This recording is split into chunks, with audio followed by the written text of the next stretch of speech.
Happy Sabbath. So, when I got delivered from drug addiction, alcoholism, and living that lifestyle, when I came to the realization that I was still alive, even though I was shooting drugs and living this crazy lifestyle, I asked God, why am I still alive? Why me? And he kept leading me to Isaiah 61 over and over. And for years, he kept leading me to Isaiah 61 and also Ezekiel 2 and 3. And it didn't make sense until the last few years. So I thought it would be really appropriate to open today with sharing with you Isaiah 61.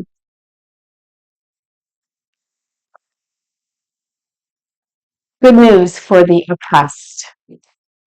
The Spirit of the Sovereign Lord is upon me, for the Lord has anointed me to bring good news to the poor. He has sent me to comfort the brokenhearted and to proclaim that captives will be released and prisoners will be set free. He has sent me to tell those who mourn that the time of the Lord's favor has come, and with it the day of God's anger against their enemies. To all who mourn in Israel, he will give a crown of beauty for ashes, a joyous blessing instead of mourning, festive praise instead of despair. In their righteousness they will be like great oaks that the Lord has planted for his own glory. And this is what we are going to focus on, this next text. They will rebuild the ancient ruins, repairing cities destroyed long ago. They will revive them, though they have been deserted for many generations. So I'm bringing to you a message called Faulty Foundations. And in this message, we are going to be looking at the foundations of our lives. In the beginning was perfection, provision, protection, and peace. Eden's perfect foundation began to crack. The master manipulator devised an evil floor plan that would alter the future family's foundations. Cracks in the cisterns contaminated the pure, life-giving water from the Creator's well. Faulty foundations. How strong is the foundation of your life? Is your foundation on the solid rock? Or is it on sinking sand? So I love this picture because it's a great depiction of this man is, oh my gosh, he's coming out of denial. He sees that the foundations of his life are cracked. Sometimes the faulty foundation goes back generations, and the impact has been a slow implosion. The family is the foundation of society. Has not the family been attacked? It sure has. So what we're going to look at, Sabbath school and for church, we're going to look at a study called Adverse Childhood Experiences, which entails abuse, physical, emotional, and sexual abuse, neglect, physical, emotional neglect, household dysfunction, incarcerated relatives, substance use, divorce, mental disorders, and if a child has witnessed their mother being treated violently. So this shows us that it's lifespan that impacts the ACEs. It impacts our whole lifespan. And childhood abuse impacts the brain's development, the cellular level. It actually changes the brain structure, which this is where a lot of the psychological disorders come from: impaired cognition, chronic diseases in the body, alcohol, tobacco, drugs, risky sexual promiscuity, crime, poverty. And it also impacts work and school, attendance, behavior, performance. And also, I want to go back to that slide.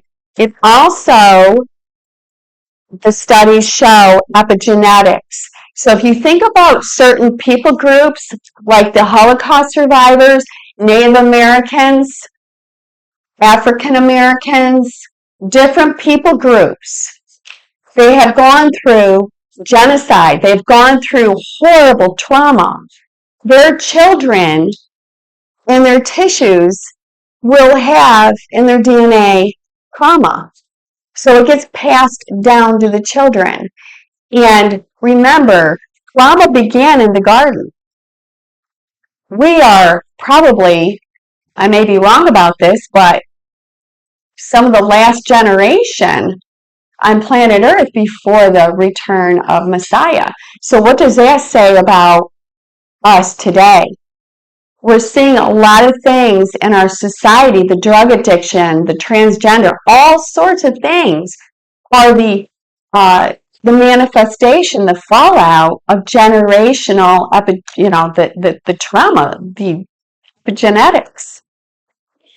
The results concluded that 1 in every 6 people have at least 4 or more ACEs, and that 6 in every 10 people have at least 1 ACE. Our childhood trauma causes us to bleed on people who didn't hurt us. Think of people who are easily triggered, easily offended. And this could be traced back to something that happened in their childhood that they've never dealt with. And even in adulthood, like I've been in recovery for probably since the early 90s. And even though I've been on this journey for many, many years, there's still things in my life now that can trigger me. So it's a journey. It's not an event. And I love this slide here because it shows the root system. I love to talk about the root and the fruit. So the root system, we have adverse community environment. What's going on in a person's community? Poverty, community unrest, discrimination, poor housing, violence, lack of opportunity, the economic system. And out of that comes homelessness, incarceration, mental illness, divorce, physical and emotional neglect, maternal depression, emotional and physical abuse, substance misuse, and domestic abuse. So it's the root and the fruit, the soil, the root system, and then the fruit, the fallout of a faulty root system.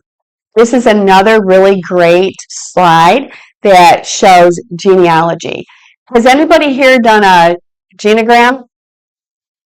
Have you ever mapped out your family history? Very telling. The first time a therapist gave me that assignment, I started working on my family history, and I was shocked to see the alcoholism and the divorces and all the other fallouts. Like my grandmother came from a very well-to-do, very well-educated family, but she died from alcoholism at 38 years old. She drank herself to death, 38. So my guess is, knowing what I know now, something happened to her in her childhood. So we have on the trunk of the tree, awareness comes before change. And that's what this weekend is all about. It's raising awareness. And I love the saying, you don't know that you don't know. We're going to watch this video.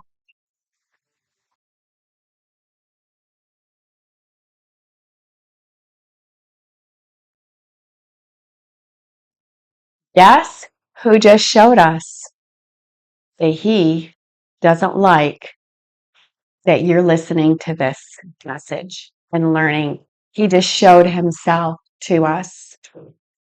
I speak in Knoxville every once in a while, and I did a leadership conference a few months ago, and the gentleman who brings me there to speak occasionally, at that leadership conference, he came to me and he said, Miss Lurley, if anybody ever doubts the warfare that you go under when you get ready to speak, you give them my name and number and you tell them to call me, and I will tell them what we witness every time you get ready to speak.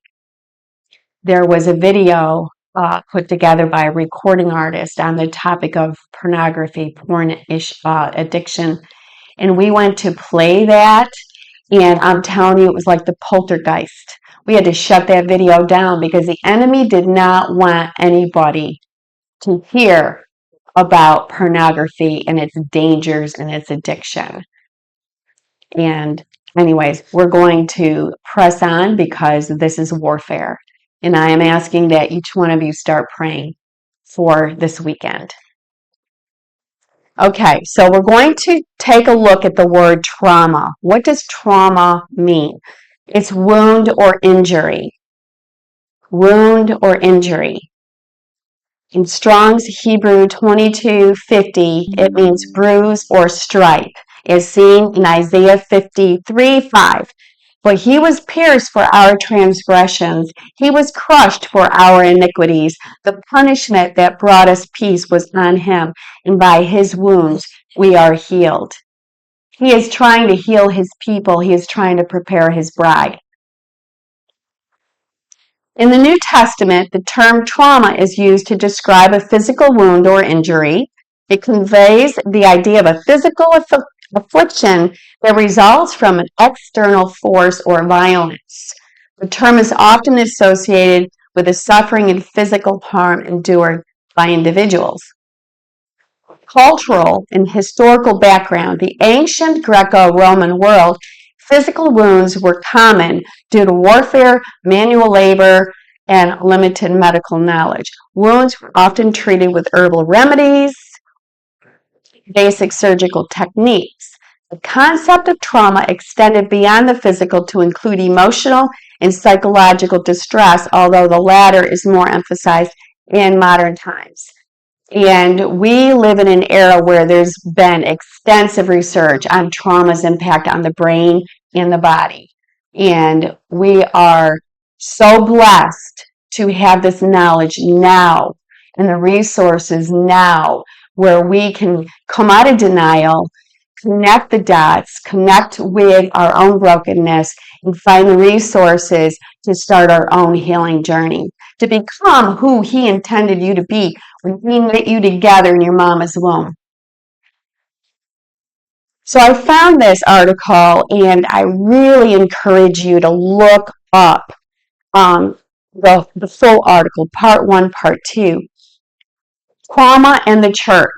The Bible is a trauma narrative, and that matters. The fallout from traumatic events is often undiagnosed and not dealt with properly. That means there are droves of people who have underlying trauma in their lives. Christian author Dr. Dan Allender, himself a survivor of sexual abuse and a professor of counseling psychology, remarks that church is unfortunately not often a place we can bring our trauma. Harm and heartache are an inevitable part of the human experience, but all too often we lack the tools to care for our wounds well. And the trauma leaves a lasting mark on our body, mind, and soul. And that's why Juliet and I are here, to equip you with the tools that you need. Amen. He also goes on to say the church is by far the most significant place where the body of Christ has the opportunity to deal with the trauma. The church is not called to be a community without suffering, but instead a community that embraces those suffering and loves them sacrificially, practicing compassion and empathetic listening. The foundations of your childhood, they stay with you. They do not go away, unfortunately. So part 2 is going to be, what is your rubble? And so Juliet and I, we have a quiz that we would love to invite you to take the A Study quiz so that you can look at your own life experience and perhaps pray about the impact that it's having on you in the here and the now. Thank you.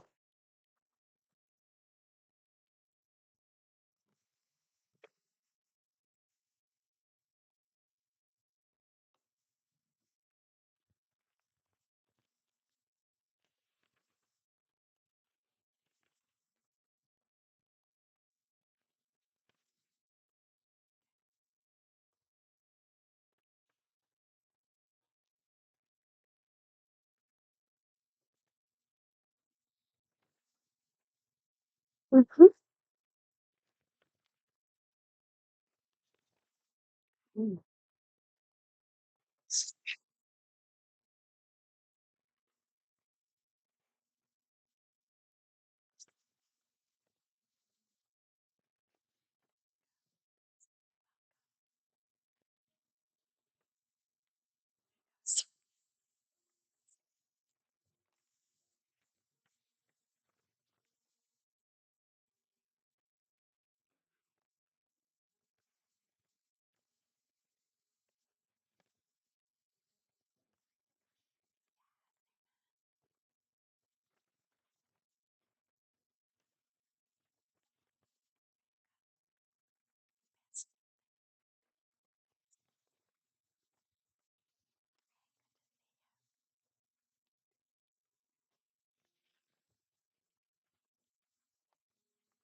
Oh.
So books are for donation, but the pamphlets are free. Yeah. Sister, lives with her husband. Haven't wanted to live the other for years, but he's her really bad. She does everything for him. She's one of 6 of us, but she's the humblest one. That's the one he got. Yeah. He was raised that way. This mom does. That's why this reached out to me. I just think this is a really good. But she doesn't love him as a man, but he's the father of his children. And she says, if I leave him, what is he going to do? So I'll ask. This would be a good one. Yeah, that's a good one. Yeah. Yeah, you can just put the donation in here and mark it. Yeah.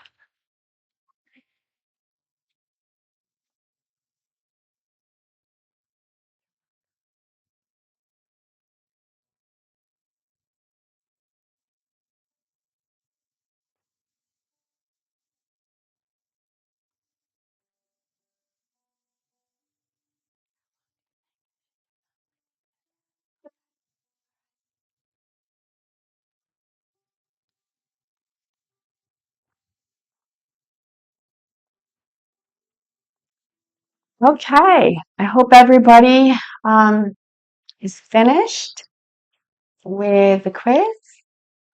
And I remember the first time I took this quiz, I was like, explains a lot, explains my life. And I just want to share with you the last time I went into the jails in New York to work as a recovery coach. I took the ACE study in to the jail. And I started talking to the inmates. I shared a little bit of my testimony with them. And I started teaching them about the ACE study. And it was amazing to see the lights go on. Because the question is not what is wrong with you. The question is what happened. What is your story? We all have a story. Some of us may have a really high ACE score, and that's okay because there's hope and there's healing. This is just a tool. This is a tool to help us to gauge where we're at in our life. And I love what the Father is doing. He's giving us tools. He's giving us awareness. He's bringing us out of the darkness and shining a light into that darkness. I know for me, for many years, I used to think that there was something. Can you hear me? So the mic just went off. Okay. I used to think that there was something really wrong with me. Can you hear me? I got a big mouth. So I used to think for many, many years that there was something really wrong with me. And thank you. Perfect. I used to think that there was something really wrong with me. And so when I found out the difference between guilt and shame, it really, really helped me to understand that was what was driving me to drink and to drug. And the reason why I hated myself so much and was suicidal for so many years is because I had a well of toxic shame because of some things that had been done to me as a little child. And I had a lot of rejection. I had a lot of abandonment, a lot of neglect, a lot of abuse, which what I did was I internalized all of that. And I started to hate myself and reject myself, and I abandoned myself. And I lived my life until my late 20s running from me and running from him because I didn't want anything to do with him. I wanted nothing to do with this religious God that I grew up with in the Seventh-day Adventist Church because I grew up with a lot of legalism. And so where I'm at today is he, like Joseph, he's taken all the evil that the enemy meant for my destruction, and he's turned it around because I surrendered it all to him. And now he uses me. I go into prisons, I go into jails, and I go in wherever he sends me to bring the message of hope and healing and to help people to connect the dots. Because I love the saying, we don't know that we don't know. But I know from my own experience, and I know from the experience that I've had working as a substance abuse counselor and going into 12-step meetings and going into the prisons and the jails where this information, it's life changing because it takes the talons, Satan's talons, out of us because he wants us to believe that we're hopeless. He wants us to believe that we cannot change, that we cannot stop. We have to have whatever substance we're going, we're just driven to use to numb out that pain. And one of the things with the trauma is the trauma responses are fight, flight, fawn, freeze. Fight, flight, fawn, freeze. So you think about the angry people in the world. You think about maybe people that are people pleasing. They don't know how to set boundaries. They're in the frozen mode. Fight, flight, fawn, freeze. And you can have all of these trauma responses playing out in your life. And I know from experience that that's been very, very true of me. And what's happened is it kept me from becoming who he meant me to be. And maybe that's been your experience. Maybe by taking this ACE quiz, maybe you've been able to start connecting the dots and identifying the brokenness in your own life. Because we all have brokenness. All of us have brokenness.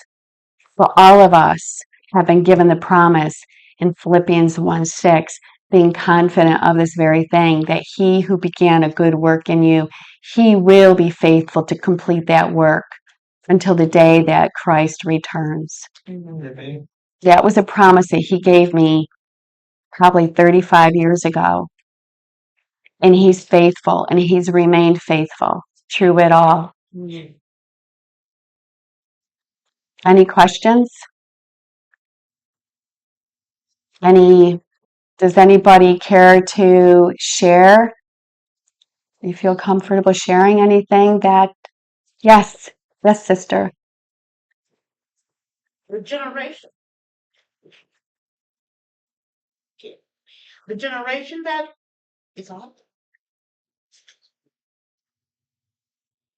The generation that I grew up in, and we grew up in the islands, so we grew up very dirt poor, and the children that I grew up with, we talked about being spanked by our parents, grandparents.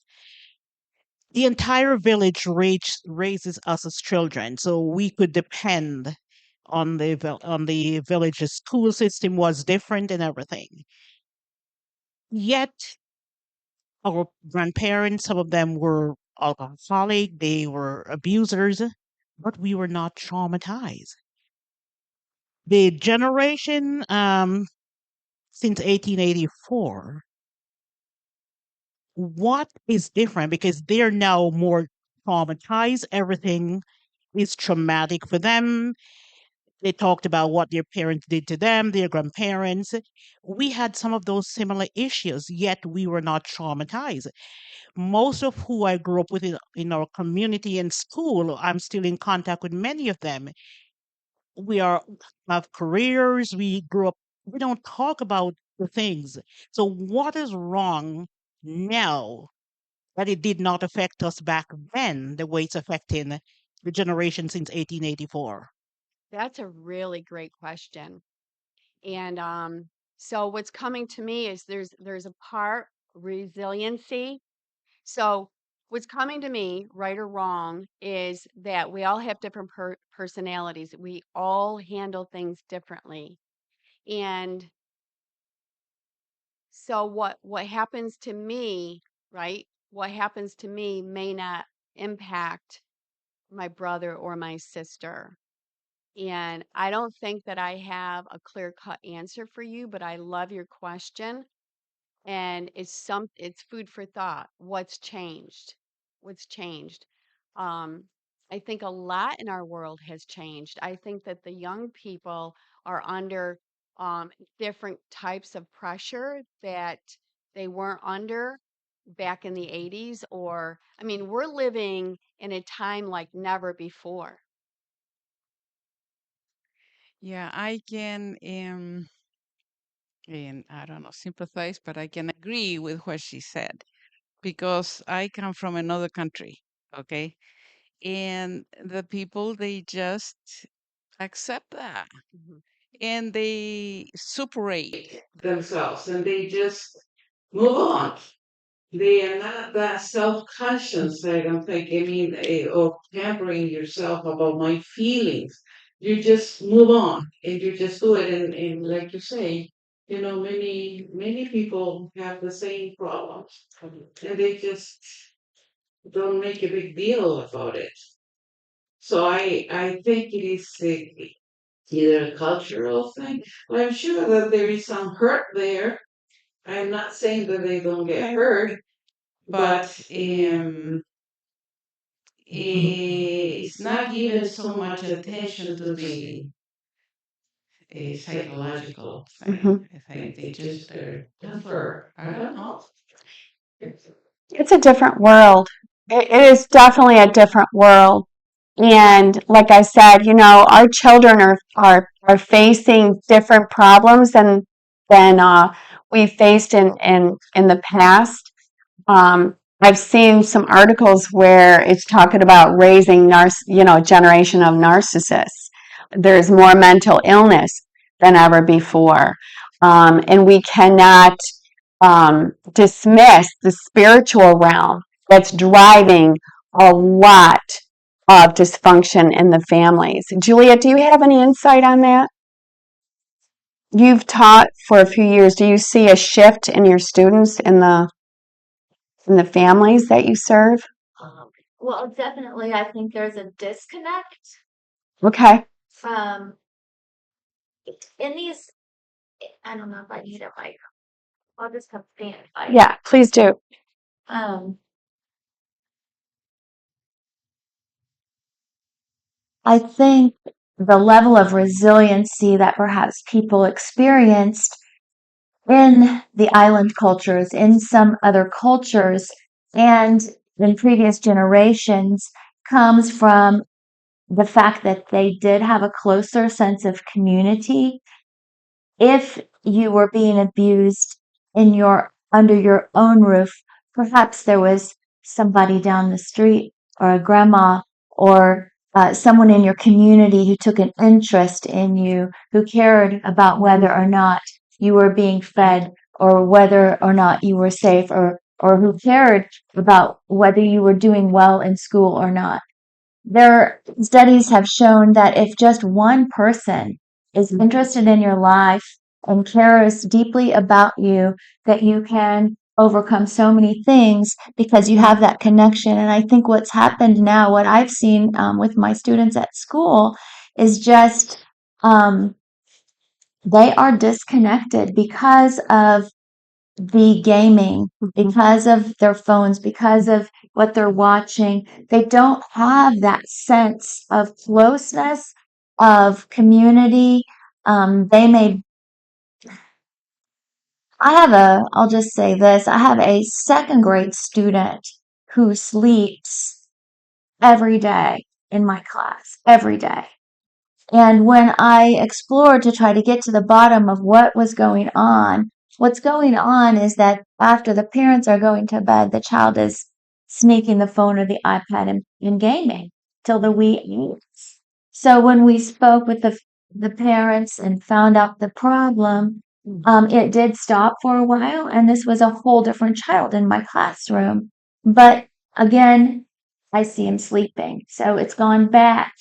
I share that to just say that I think so many of our young people are just, they're in this this technological world that is not the sense of community growing up in the islands or growing up in America back in the day. I mean, it's just not there. People live far away from their grandparents or from the extended family.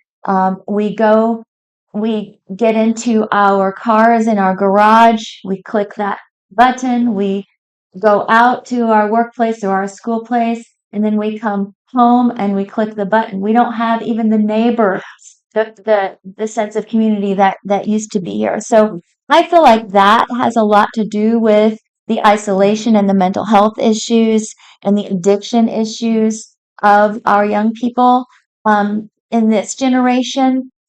I know now they actually have rehab centers for people who have gaming issues, gaming addiction, rehab centers, because what it's doing inside the brain is the same things that drugs are doing. And it's a true addiction that just cannot be easily overcome. And people are recognizing this now. So I think that is a piece of it, just a disconnection. If you took the second part of the quiz about the resilience, we can come back. I think my ACE score is a 6. Um, that's very high.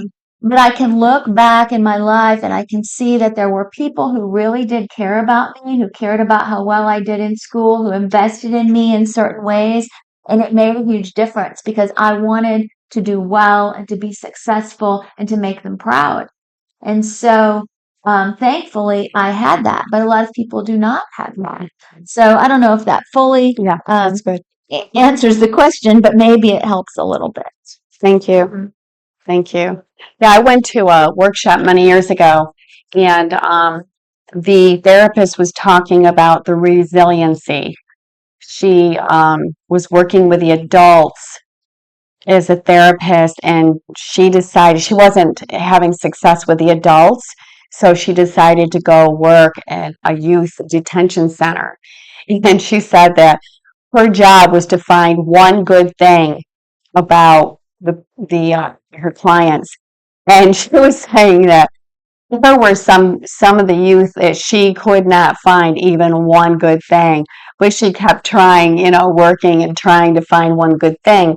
And her whole message was that if we could find one good thing and zero in on that and build up, that gives them resilience. And she said that these youth, if there was only one person in their life that cared about them and showed time and energy and believed in them, it made a huge impact in their lives. So resiliency has a lot to do with it.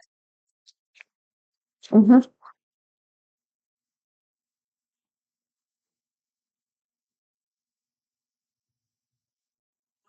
3 daughters and grandchildren.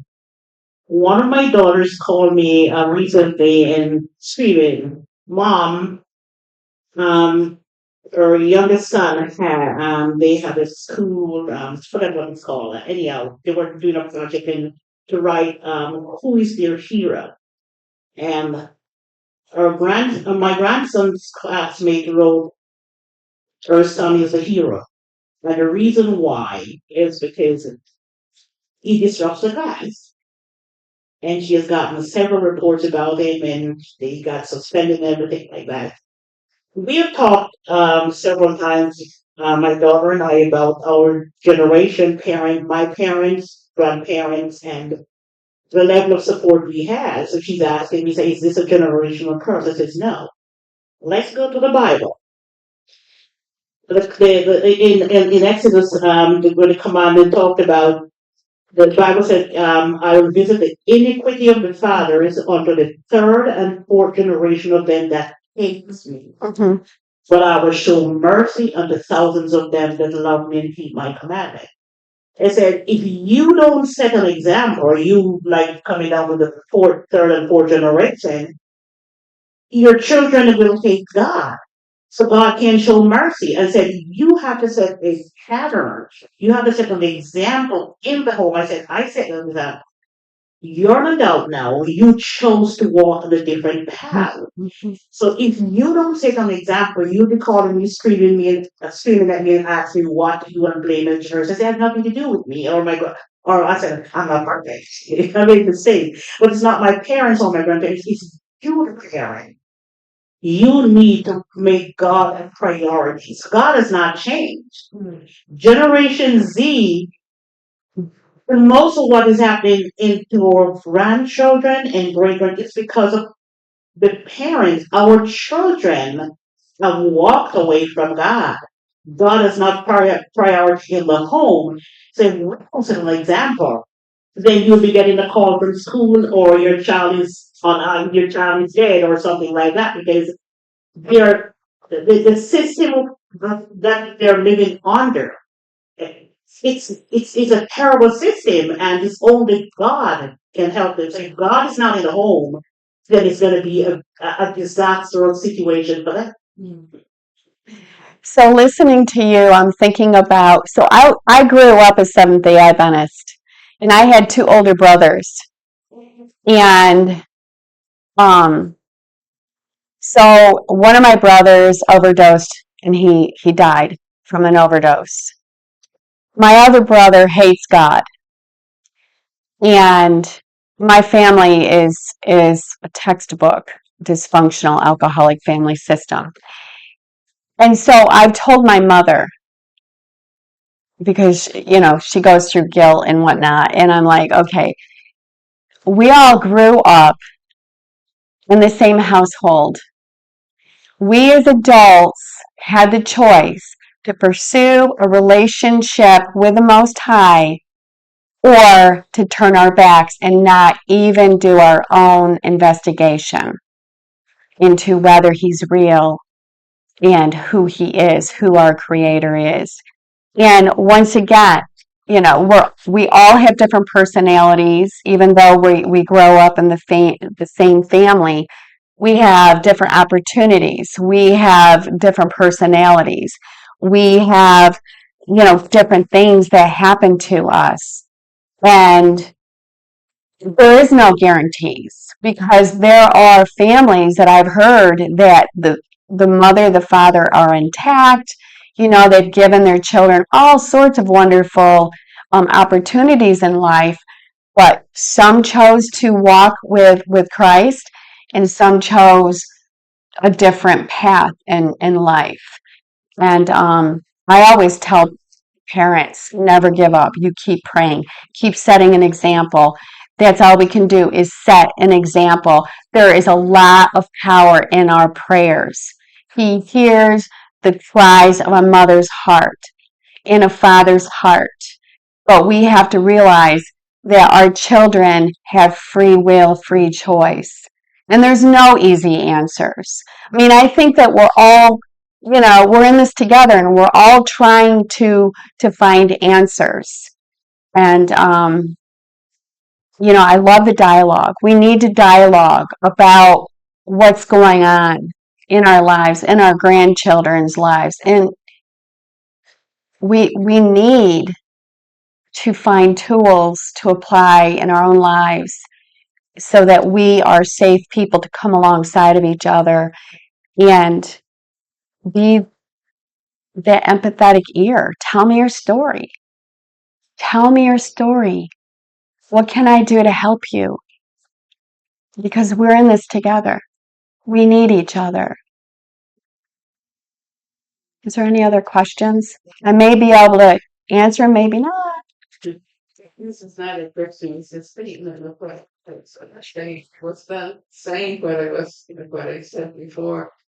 It dawned on me that in South America, where I was brought up, or probably in the islands, the parents are home. The mother is at home. That there's no divorce. You see, there's no thinking. My parents never even thought of divorce. There was no television when I was brought up. This is a different generation. Yes. So when in a generation in South America, it's a generation behind anything, and now things have changed. but the stability of a home, of a father and a mother that was there is the clue. And that's following God's instruction, right? The mother was in, my mother was out with us. And I thought that I stayed home with my children. And that makes a difference. And a big, big difference. And so we're talking about two generations, no TV, no games, no phones. And that has divided that. This is like a tool of Satan for this generation. Yeah. Family's foundational, right? Yes. Family is the foundation of society. Thank you for sharing that, because I think that makes a huge difference to have the mom at home and everybody's connected, like Julia said. Came to the United States, I could not believe how many people had emotional problems. I said, we don't have that there. Yeah, I was shocked to Yeah. see all the problems, but that's the reason. Yeah, and parents can be, so parents can be physically in the home, right? Physically there, but they are checked out. So they're not emotionally connected. And once again, this is generational. And we're going to be looking a little bit at that in the second half. We're going to unpack the ACEs even further. But yeah, the family's foundational. But the thing is if the parent is disconnected, then they're not able to meet the needs of their children, even though they're physically there. Does that make sense? Sure. Yeah. You're dealing with a loss now. I was just talking about. Yeah. Big difference. That's a big difference. Yes, ma'am. Thank you. Well, that kind of leads into what I was saying closer. So that kind of leads into my thoughts. This is pathetic. We are the weakest of the weakest generation, and because we can still be saved, and God's word still holds true for the whole universe that's watching, God can still work through all of these imperfections. That's definitely part of it, and everybody else has mentioned parts of it, but it's multifaceted. And there's so much involved as to your story. As many as there are different people, there's going to be a story. But we're at the end of time. We're the final generation. And we're going to see this. There's things, children are having children, the technology we talked about, the state of the family, it's all part of it. So isn't it amazing that God can still work through that and make somebody resilient? Amen. Amen.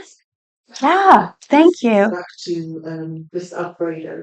You know what's really exciting to me is the period of time that we live in. We were born for such a time as this, right? And some people around the world just celebrated Purim last night, which is, I don't know if anybody knows, it's like a Jewish holiday, but it's all focused on Esther. How Esther, we all know the story. Esther went before the king because her people were slated for annihilation, right? Are we not slated for annihilation at the hands of the enemy, right? So we're all here, sitting here. It's not a coincidence that you are sitting here. The Father is calling you for such a time as this to be part of the solution, not part of the problem. He does not want us to be church pew warmers. We are in a battle. He is calling us. He's equipping us. And I don't care how old you are. It doesn't matter what happened back then. There are people in their 80s, their 90s that become aware of what happened back then has impacted their whole entire life, but they're learning the tools now, applying the tools now, so that they can be better prayer warriors for their children and grandchildren. So we are here for such a time as this. Amen. I have a question. Yes, sir. I listened to the two sisters that talked about how in their island community, some of these things didn't matter because they just did them. Well, I grew up in New York City on the streets, and I had people at home that loved me, but I also had people that took advantage of me. Okay. And what part of what makes the person angry is that when there are other people, well meaning brothers and sisters, that make you ashamed to even bring up the things that have happened to you. Okay? And when we meet people that want to minimize it, it's very unchristlike. Yes. And we are hurting so badly these tender souls that are struggling with whatever their addiction may be, their depression. I know that I'm going into depression when I don't want to be with people. Just before I got on this microphone, I was ready to walk out home. I didn't know where people can hear. I feel ashamed of the things that have happened in my life, things I shouldn't be ashamed of, but they affect me right now. And there are things that affect you that you do not feel open enough to express because of the shame. Okay. So when I heard the two sisters speak, that was foreign to me. I had people that loved me, but I had people that didn't. And there were people that didn't care. Thank you for sharing. I hear you. I want you to know, my brother, that I hear you and I understand. And I want to say this. The question is not what is wrong with me. The question is, what is my story? What happened? What happened? Thank you. You are heard. So I'm going to wrap this up. Oh, there's another. Okay. Yeah, thanks. I'm so happy to be here today. Because I was almost ready to give up my patience. That I feel like he was so overwhelming. But just by being here, I feel like I need to show more compassion, more love. Okay. During my ACE survey, I circled that I wasn't sure if my father loved me. Just remember the question of this, your first 18 years old, because it was only rules, only laws to follow, but not yeah. But thank God he's 81 now. He lived long enough to see that he loved me. But it was the cultural thing. Yeah, they have to implement law, and and it was because of those law that I'm here today. I'm what I am. So I thank God for that. Amen. But talking about this generation, they are self-centered Mm. and they want to be loved, so they are looking for love anywhere that they can find it, except at home, because they don't want to follow any law, and they can find love. They think they can find love in social media. Yeah. That's the one place to find it. And they are so privileged that, we grow up in our culture, everybody eat the same food because it's one food, one breakfast, one lunch that is cooked. But they have now, I only want cereal. This one wants eggs. This one wants, and everybody, they can get whatever they want. So they don't see it as a privilege. And nobody talk to each other because they are on their phone. Physically, they are home, Yeah. but they are not, nobody is connected. Right. Their mind is in a different world. So social media is one of the problems for this generation because they are learning things that they were not supposed to learn at a certain age. Yes. Yes. Okay.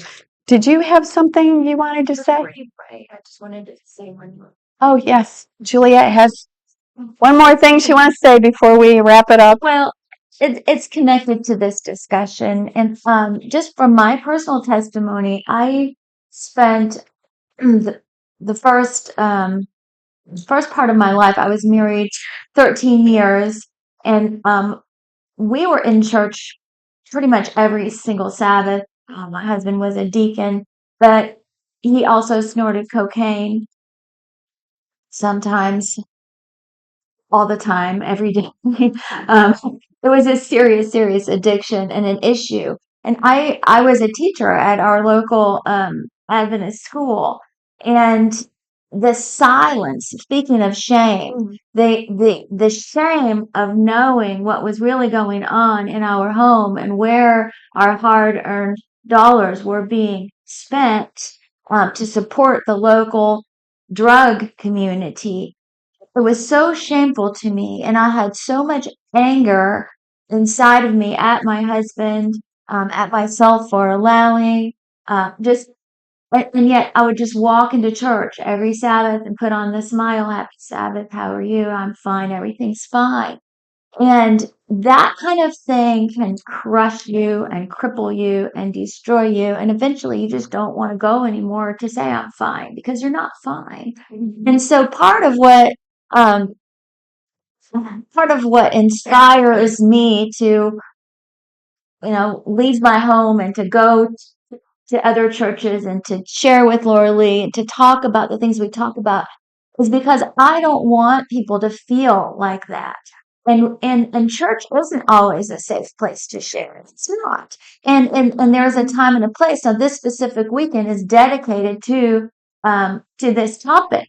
But every other week is not dedicated to this topic. And it's not like you just stand in the foyer and dump your guts and then, people just come in and sit down and go over the Sabbath school lesson. So part of what we really want to do is to teach people that it's okay to talk about these things, and there are safe places. We can create the safe place, the time and the space, or we can find them.